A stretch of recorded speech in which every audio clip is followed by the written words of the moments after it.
বিশেষ করে এই মাগুরার যে বাচ্চার সঙ্গে নোংরামি করা হয়েছে তাদেরকে প্রকাশ্যে নিয়ে এসে এইভাবে কতল করা, প্রকাশ্যে নিয়ে এসে তাদেরকে বেত্রাঘাত করে তাদেরকে পাথর মেরে জনসম্মুখে তাদেরকে হত্যা করা। আর এইটা যদি করা হয়, এই ধরনের যারা ধর্ষক আছে, নোংরামি কাজের সাথে যারা জড়িত বা যারা এই ধরনের চিন্তা ফিকির করে, তারা সচেতন হয়ে যাবে, তারা ভয় পেয়ে যাবে, তারা নতুন করে এই ধরনের কর্মকাণ্ড সংগঠিত করার সাহস কখনো পাবে না। আলহামদুলিল্লাহ নাহমাদুহু ওয়া নাস্তাঈনুহু ওয়া নাস্তাগফিরুহু ওয়া নু'মিনু বিহি ওয়া নাতাআক্কালু আলাইহি ونعوذ بالله من شرور أنفسنا ومن سيئات أعمالنا ومن يهده الله فلا مضل له وما يضلله فلا هادي له ونشهد أن لا إله إلا الله وحده لا شريك له ونشهد أن سيدنا وسندنا وحبيب وطبيب قلوبنا ومولانا محمدا عبده ورسوله صلى الله تعالى عليه وصحبه وبارك وسلم تسليما كثيرا أما بعد فأعوذ بالله من الشيطان الرجيم بسم الله الرحمن الرحيم إنا آتيناك الكوثر فصل لربك وانهر إن شانئك هو الأبتر صدق الله العلي العظيم وصدق ورسوله الكريم الحمد لله رب العالمين। আসসালামু আলাইকুম ওয়া রাহমাতুল্লাহি ওয়া বারাকাতুহু। সম্মানিত দর্শক শ্রোতা দিনী ভাই ও বোনেরা, আশা করি মহান আল্লাহ তাআলা আমাদের সবাইকে অনেক অনেক ভালো রেখেছেন, সুস্থ রেখেছেন। আলহামদুলিল্লাহ, সমস্ত প্রশংসা এবং তারিফ সেই মহান আল্লাহ তাআলার জন্য, যে আল্লাহ তাআলা আমাদেরকে শারীরিক মানসিক সুস্থ রেখেছেন, হায়াতের জীবন দান করেছেন, সৃষ্টি শ্রেষ্ঠ জীব আশরাফুল মাখলুকাত হিসেবে দুনিয়াতে পাঠিয়েছেন, শ্রেষ্ঠ নবীর শ্রেষ্ঠ উম্মত হওয়ার তৌফিক দিয়েছেন, এবং যেই মহান আল্লাহ তাআলা আমাদেরকে অত্যন্ত ইহসান করে, দয়া করে, মায়া করে, ভালোবেসে পবিত্র মাহে রমজানের মতো একটা বড় নিয়ামত, বড় দৌলত আল্লাহ তাআলা আমাদেরকে দান করেছেন। এই জন্য সেই মহান আল্লাহ তাআলার দরবারে শুকর আদায় করছি আলহামদুলিল্লাহ। লাখো কোটি দরুদ সেই রাসূলের উপর যাকে সৃষ্টি করে মহান আল্লাহ তাআলা আসমান জমিনের সৃষ্টিগুলোর সম্মান, ইজ্জত, মর্যাদা, মর্তবা বহুগুণে বাড়িয়ে দিয়েছেন সেই রাসূলের উপর সাল্লাল্লাহু আলাইহি ওয়াসাল্লাম।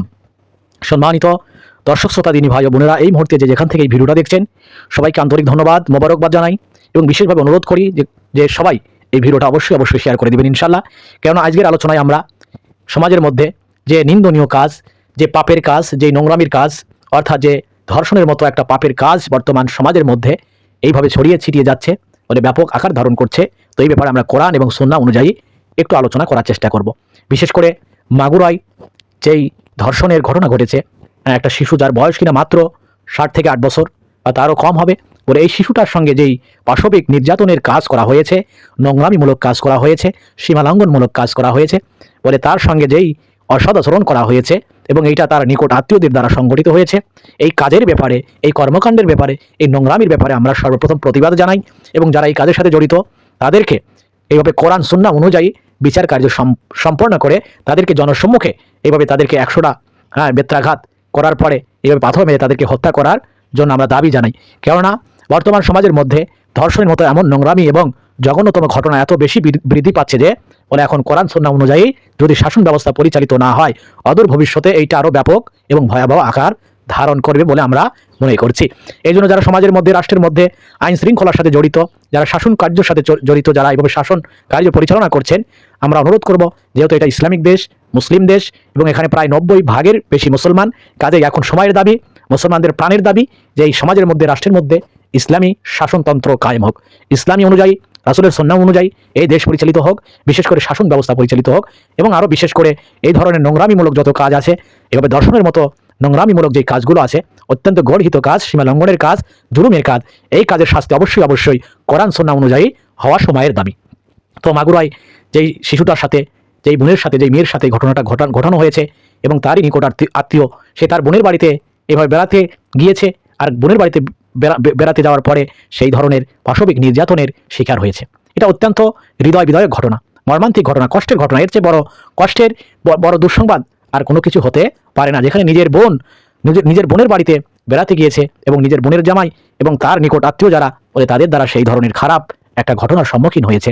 আমরা দোয়া করি নতুন করে আর কোনো শিশু, আর কোনো মেয়ে, আর কোনো কন্যা, কোনো বোন, কোনো স্ত্রী, কোনো মা এইভাবে নতুন করে আর এইভাবে নোংরার কাজের, এরকম ধর্ষণের কাজের এভাবে শিকার না হোক। মহান আল্লাহ তাআলা আমাদের সবাইকে হেফাজত করুন, আমিন। তো কোরআনে মহান আল্লাহ তাআলা সূরা আল বানী ইসরাঈলের মধ্যে ইরশাদ করেছেন, আর তোমরা জেনা ব্যভিচারের কাছেও যেও না, আল্লাহ তাআলা এইটা কিন্তু বলেন নাই যে জেনা ব্যভিচার করো না, বরং এর কাছেও যেও না, অর্থাৎ এইটার চিন্তা ভাবনাও করো না, কেননা এটা আল্লাহর দৃষ্টিতে অত্যন্ত গর্হিত, অশ্লীল এবং মন্দ কাজ। কাজে এই ধরনের কাজ যারা করবে তারা কঠোর শাস্তির সম্মুখীন হতে হবে। ইসলামের শরীয়তে যারা জেনা ব্যভিচার কাজে লিপ্ত হবে, ধর্ষণের মতো কাজে লিপ্ত হবে, তাদের শাস্তি হবে তাদেরকে 100টা বেত্রাঘাত করা। আল্লাহ তাআলা অন্য সূরার মধ্যে ইরশাদ করেছেন, যারা জেনা ব্যভিচারের কাজে লিপ্ত হবে তাদেরকে 100টা বেত্রাঘাত করা হবে। আর এই বেত্রাঘাত করতে গিয়ে তাদেরকে শাস্তি দিতে গিয়ে যেন তোমাদের মনের মধ্যে দরদ না আসে, তোমাদের মনের মধ্যে যেন এইভাবে দয়া মায়া সৃষ্টি না হয়, বরঞ্চ তোমরা তাদেরকে 100টা বেত্রাঘাত করবে এবং মুসলিম জাতির এক দল এক অংশ এইটাকে প্রত্যক্ষ করবে সাক্ষী হিসাবে যে তাদের উপরে এই যে আল্লাহ তাআলার পক্ষ থেকে যেই শাসনের ব্যবস্থা বলা হয়েছে এইটা কার্যকরী হয়েছে কিনা।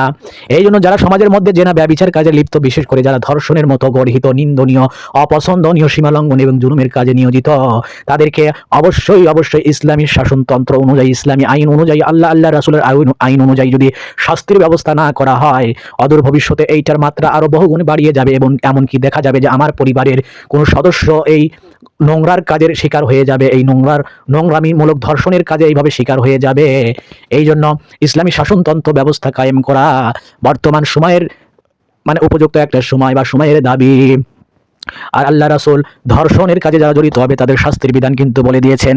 ধর্ষণ যারা করবে, জেনা যারা করবে, ব্যভিচার যারা করবে, তারা যদি বিবাহিত পুরুষ নারী হয় তাদেরকে 100টা বেত্রাঘাত করতে হবে এবং পাথর মেরে এইভাবে তাদেরকে কতল করা হবে, হত্যা করা হবে। আর জেনা ব্যভিচারকারী যদি অবিবাহিত নারী পুরুষ হয় তবে তাদেরকে 100টা বেত্রাঘাত করা হবে এবং তাদেরকে নির্বাসিত করা হবে, দেশ থেকে বিতাড়িত করা হবে 1 বছরের জন্য। আর ধর্ষণের ব্যাপারটা যখন আমাদের সমাজে ঘটতে দেখি, এটা বিশেষ করে অনেক সময় পরিলক্ষিত হতে দেখি যে এটা বিবাহিত পুরুষদের দ্বারাই সংগঠিত হয় এবং নারীদের উপরে এইটাকে জোর জবরদস্তি করে তাদেরকে জুলুম করে তাদেরকে বাধ্য করা হয়, তাদের প্রতি পাশবিক নির্যাতন চালানো হয়, তাদের প্রতি জুলুম করা হয়। এই জন্য যখন কোনো ধর্ষণের মতো ঘটনা ঘটে, ইসলামের শরীয়তের নির্দেশনা হলো যেহেতু ওই পুরুষ তাকে জুলুম করেছে, তাকে বাধ্য করেছে, কাজেই ওই নারীকে কোনো শাস্তির বিধান এখানে কার্যকর করা হবে না, বরং ওই পুরুষকে এইভাবে শাস্তির বিধান কার্যকর করা হবে। আল্লাহ রাসূলের জামানায় এক ব্যক্তি এইভাবে এক ধর্ষণের কাজে লিপ্ত হয়, অর্থাৎ নারীকে বাধ্য করা হয় এইভাবে ধর্ষণের কাজে, জেনার কাজে, ব্যভিচারের কাজে। আর আল্লাহ রাসূল বিচার কার্য সম্পন্ন করেন, তাকে 100টা বেত্রাঘাত করেন এবং শরীয়ত সম্মত যে শাস্তির বিধান সেইটা কার্যকর করেন।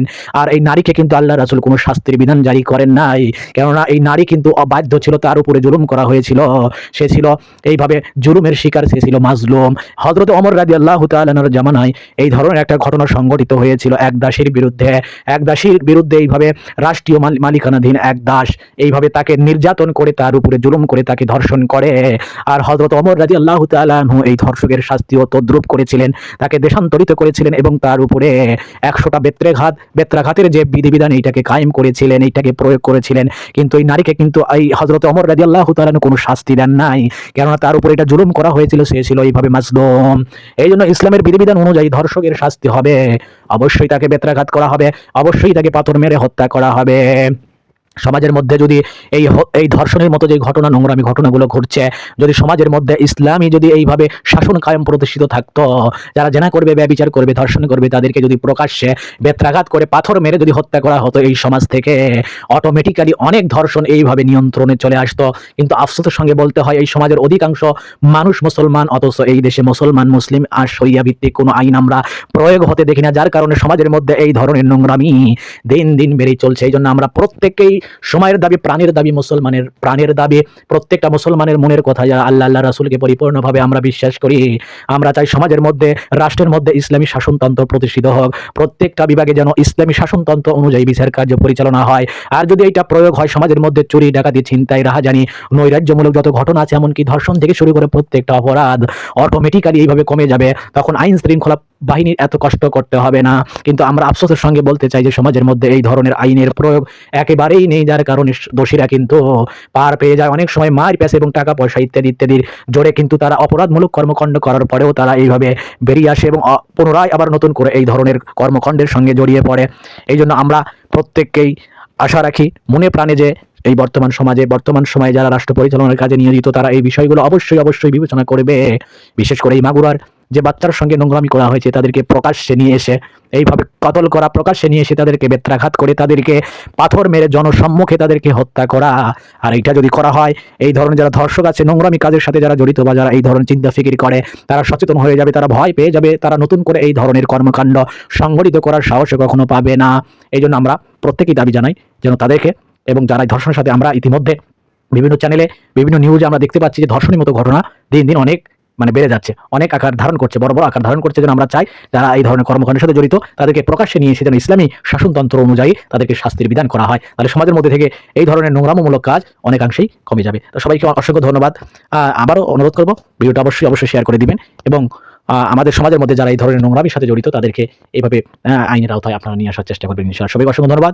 আসসালামু আলাইকুম ওয়া রাহমাতুল্লাহি ওয়া বারাকাতুহু।